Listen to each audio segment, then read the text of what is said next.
ओम नमः नमः।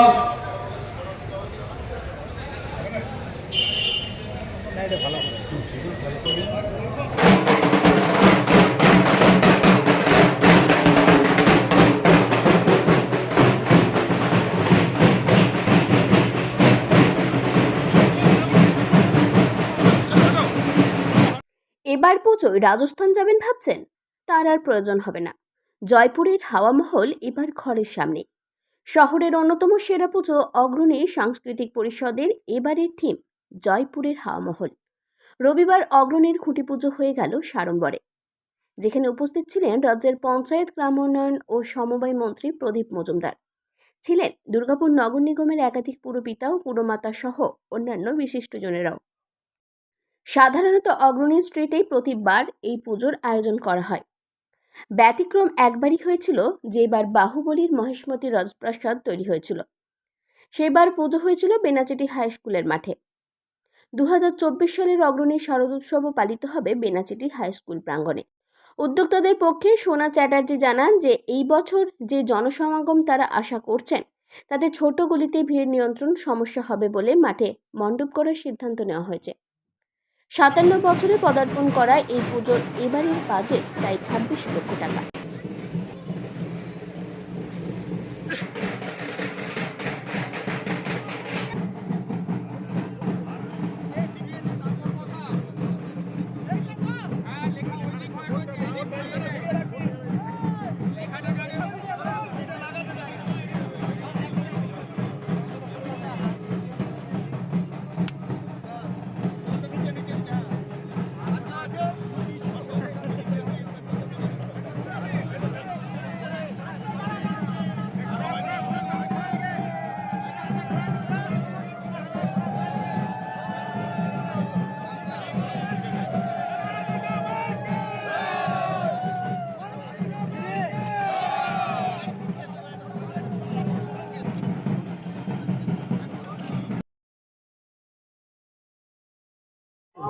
একটু সাসপেন্সে থাকলে ভালো হয় নাকি নাকি বলে দেবো? এটা বলে দিলে ভালো হয়। রাজস্থানের হাওয়া মহল। এবার সেটা কোথায় হচ্ছে? এই মাঠেই হচ্ছে? হ্যাঁ, এবার এই মাঠেই হচ্ছে, কারণ ওখানে মানুষের যাতায়াত এবং খুব কনজাস্টেড হয়ে যায়, তার জন্য আমরা এখানে করবো ঠিক করেছি। এবারে কত টাকা বাজেট? বাজেট 26 থেকে 30-এর মধ্যে। কত বছর হচ্ছে এটা? 57 বছর বয়স। মানে পুজোর 57 বছর বয়স হলো। জায়গাটারও তো পরিবর্তন হয়েছে। হ্যাঁ, অবশ্যই। এখানে কি ভিড় এড়ানো যাচ্ছিল না? হ্যাঁ, ভিড় এড়ানো যায়, আমাদের সেরকমই হয়, কিন্তু যত দিন যাচ্ছে দুর্গাপুরে আরও অনেক জনবসতি বেড়েছে এবং মানুষের ঢল অনেক বেশি আসে। তার অ্যাকর্ডিং এইদিকে যাতায়াতের এটাও খুব সহজ, তার জন্যই এদিকটা।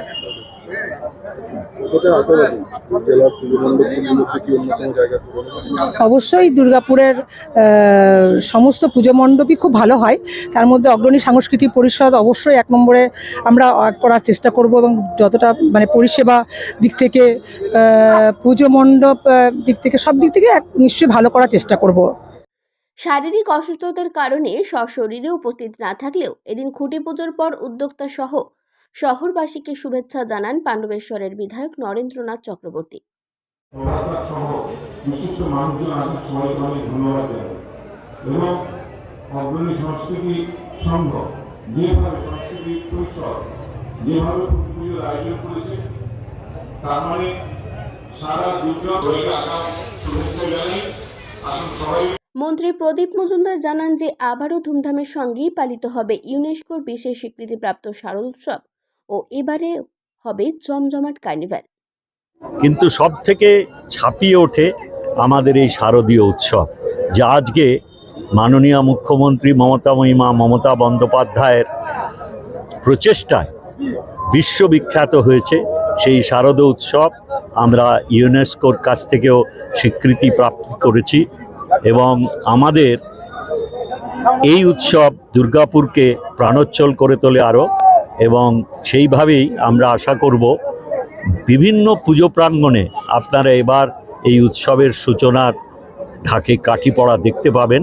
এবং সকলেরই একটাই ব্রত যে আমরা যাতে সবাই মিলে দুর্গাপুরবাসী তথা রাজ্যবাসী সবাই যেন আনন্দের সঙ্গে আমরা এই উৎসব নিজেরা অংশগ্রহণ করি এবং সকলকে নিয়ে প্রথাগতভাবে আমাদের সংস্কৃতি এবং ঐতিহ্য বজায় রেখে আমরা এই মহা উৎসব পালন করি। কার্নিভাল হবেই, কার্নিভাল হবে, কারণ মানুষ চায়, দুর্গাপুরের মানুষ আনন্দের সঙ্গে সেই কার্নিভালে যুক্ত হন। অতএব দুর্গাপুরবাসী যা চাইবেন আনন্দের সঙ্গে এবং মানুষের কল্যাণে আমরা সব করতে সব সময় আগ্রহী। দুর্গাপুর থেকে কৌশিক বাসুর রিপোর্ট, 99 নিউজ বাংলা।